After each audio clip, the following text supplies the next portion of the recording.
Bismillah ar-Rahman ar-Rahim.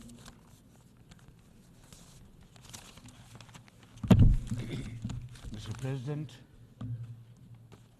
heads of state and government, excellencies, delegates, ladies and gentlemen, Assalamu alaikum wa rahmatullahi wa barakatuh, and a very good morning. Qala ya abati inni raitu ahda ashara kawkaban wa shams wal qamar raituhu li sajidin. Qala ya bunayya la taqsus ru'yaka ila ikhwatik fayakidu laka kayda inna ash-shaytana lil insani aduwwun mubin. Sadaqallahu Mawlana al-Azim. Mr. President, it's a matter of great honor for me to address the united war in Gaza, a dangerous conflict in Ukraine, destructive conflicts across Africa and Asia, rising geopolitical tensions, resurging terrorism, galloping poverty, stifling debt, and the mounting impact of climate change. We feel the chill of a new world order. In response to these challenges, our Secretary General Antonio Guterres called for the Summit of the Future. It led to the adoption of the 54 actions on development, peace and security, technology and global governance in the Pact of the Future. Mr. President, today I stand before you to express the searing pain and anguish of the people of Pakistan at the plight of the people of Gaza. Our heart bleeds as we witness the tragedy unfolding in the Holy Land, a tragedy that shakes the very conscience of humanity and the foundation of this institution. Mr. President, can we, as human beings, remain silent while children lie buried under the rubble of their shattered homes? Can we turn a blind eye to mothers cradling the lifeless bodies of the children? This is not just a conflict, this is systematic slaughter of innocent people of Palestine.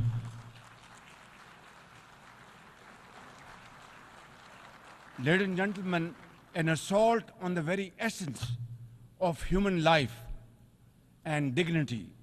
The blood of Gaza's children stains the hands of not just the oppressors, but also those who are complicit in prolonging this cruel conflict. When we ignore their endless suffering, we diminish our humanity. It is not enough to condemn, Mr. President. We must act now and demand an immediate end to this bloodshed. We must remember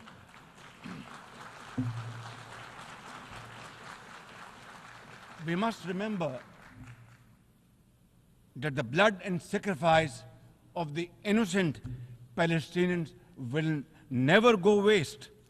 We must worry about their plight and difficulties and stand by them. We must work for a durable peace through the two-state nation. We must seek a viable, secure, contiguous and sovereign state of Palestine based on the pre-1967 borders with Al-Quds al-Sharif as its eternal capital, and to advance the goals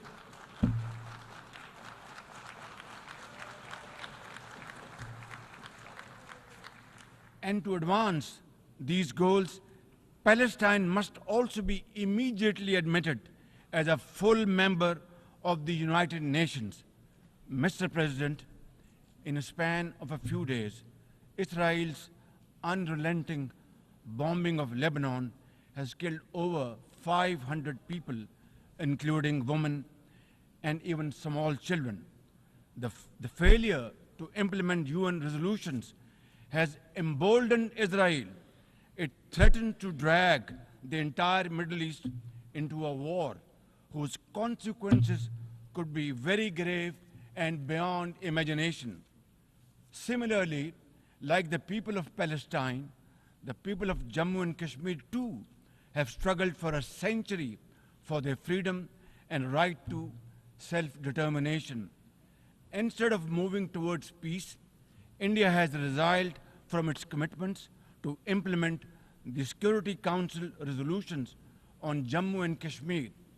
These resolutions mandate a plebiscite to enable the people of Jammu and Kashmir to exercise their fundamental right to self-determination. Ladies and gentlemen, since the 5th of August 2019, India has initiated unilateral illegal steps to impose what its leaders ominously call a final solution for Jammu and Kashmir. Day in and day out, 900,000 Indian troops terrorize the people of occupied Jammu and Kashmir with draconian measures including prolonged curfews, extrajudicial killings, and the abduction of thousands of young Kashmiris. At the same time, in a classic settler colonial project, India is seizing Kashmiri lands and properties and settling outsiders into occupied Jammu and Kashmir in their nefarious design to transform the Muslim majority into a minority. This hackneyed tactic is employed by all occupying powers, but it has always failed. In Jammu and Kashmir too, it shall fail by the grace of God. Ladies and gentlemen,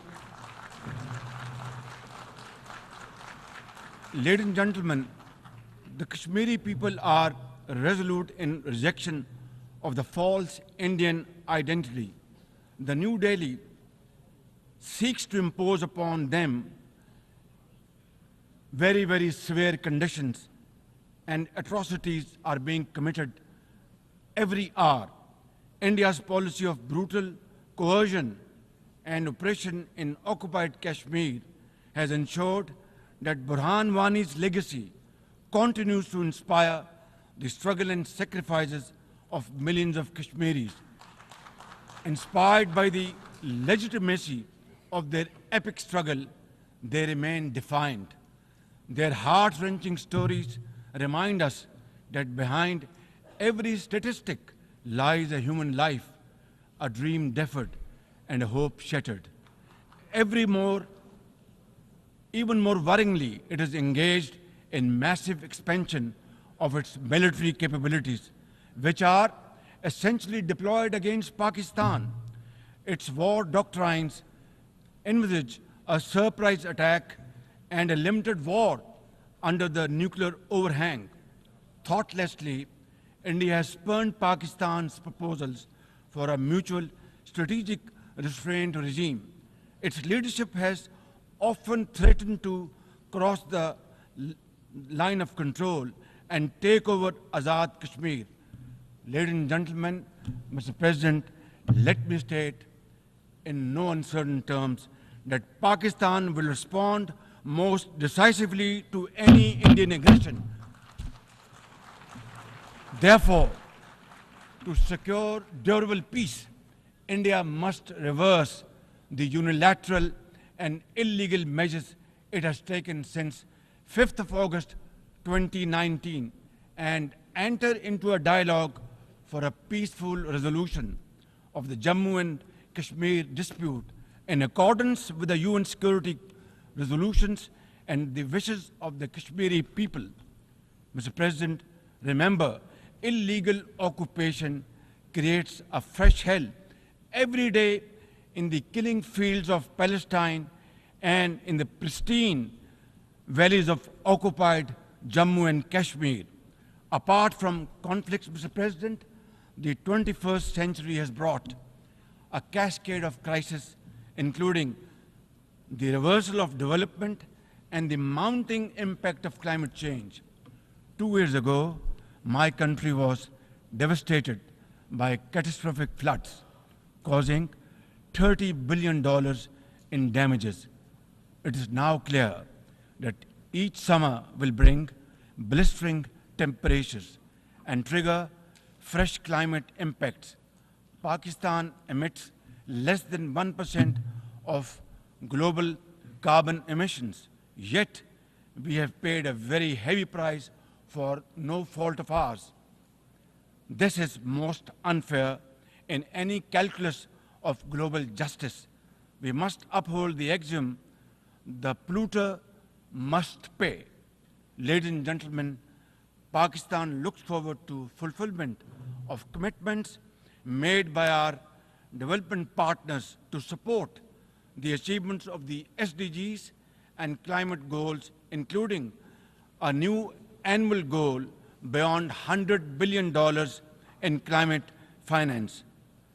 Mr. President, with nearly 100 developing countries trapped in the vicious cycle of debt and liquidity crisis, which I always call a death trap rather than debt trap, achieving the SDGs in these circumstances remain a distant mirage. The international financial architecture, which the Secretary General has described as morally bankrupt, and the world trade and technology regimes must be reformed and aligned to promote development and global equity. Mr. President, since assuming office in March this year, the progress and prosperity of my 240 million people has been my singular focus. We have taken some very difficult but necessary decisions that have rescued our economy from collapse, restored macroeconomic stability, controlled physical deficits, and strengthened our reserves. As a result, inflation has come down to a single digit by the grace of God, and the prospects for economic growth has revived. I would like to explain this challenge and the way we are negotiating, Mr. President, by reciting a stanza from a poem which enormously makes me very emboldened, very brave, and hardworking, and commit untiring efforts. And this stanza is a befitting example of hard work and, of course, facing challenges and then pave the way for success stories. And stanza is, when things go wrong, as they sometimes will, when things go wrong, as they sometimes will, when the road you are trudging is all uphill, when things go wrong, as they sometimes will, when the road you are trudging seems all uphill, when the credits are low and debts are high, when the credits are low and debts are high, when you want to smile, but you have to sigh. When you want to smile, you have to sigh. When care, read health. When care is pressing you down a bit, when care or health is pressing you down a bit, rest if you must, but don't you quit. This is how, Mr. President, we have learned to face our challenges and negotiate the most daunting challenges we have faced. Mr. President, situated at the crossroads of South and Central Asia and the Middle East, we have prioritized geoeconomics and regional connectivity to secure win-win outcomes for our people. The second phase of the landmark China-Pakistan Economic Corridor has been successfully launched through the Apex Special Investment Facilitation Council. We are mobilizing investments in resilient infrastructure, renewable energy, minerals, sustainable agriculture, and technology. This will herald a new era of development and modernization in my beloved country. Ladies and gentlemen, for 2 decades, Pakistan has fought terrorism boldly and most successfully, defeating terrorist groups within Pakistan. We have paid a very heavy price. 80,000 of our brave soldiers and civilians have been martyred, including innocent school-going children. And the gory memories of APS school carnage haunt us till date. Our economy has suffered a loss of $150 billion. Unfortunately, today we are again confronted by a new wave of externally financed and sponsored terrorism, especially by the TTP, Fitna al-Khawarij, and its associates. Ladies and gentlemen, make no mistake, inshallah, by the grace of God, we are determined to eliminate this threat as well through our comprehensive national effort by the name of Azm-e-Istihkam, meaning resolve to promote peace and stability. And we will work collectively with the international community to combat all forms of terrorism and reform the global counter-terrorism architecture.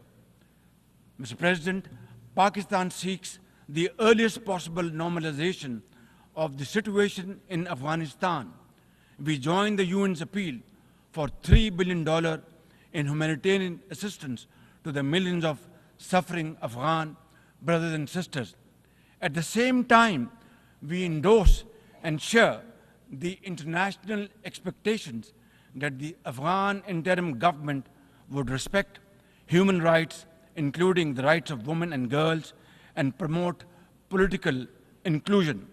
In particular, the interim government must take effective action to neutralize all terrorist groups within Afghanistan, especially those responsible for cross-border terrorism against neighboring countries.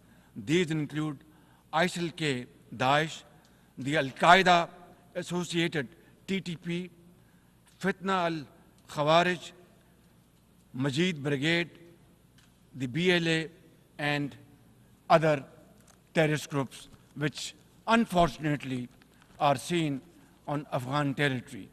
Mr. President, another troubling global development is the escalation of Islamophobia, which is now manifested by frequent desecrations of the Holy Quran, attacks on mosques, negative stereotyping of Muslims, and acts of discrimination and violence against them. The most alarming manifestation of Islamophobia is the Hindu supremacist agenda in India. It aggressively seeks the subjugation of 200 million Muslims and the obliteration of India's Islamic heritage. Pakistan and the OIC will work with the UN Secretary General and the Special Envoy to implement a plan of action to combat the scourge.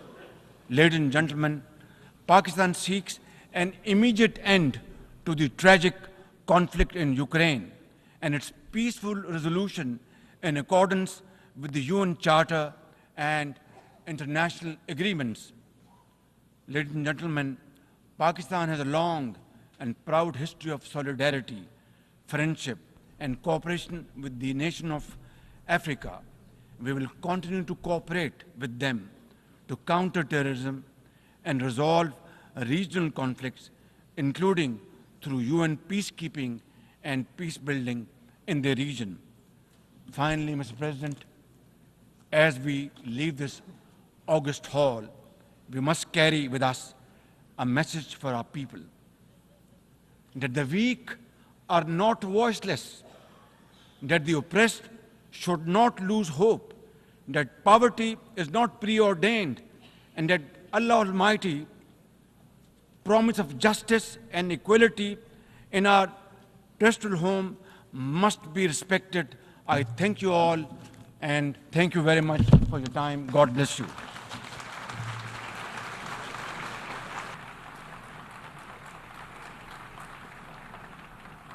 On behalf of the Assembly,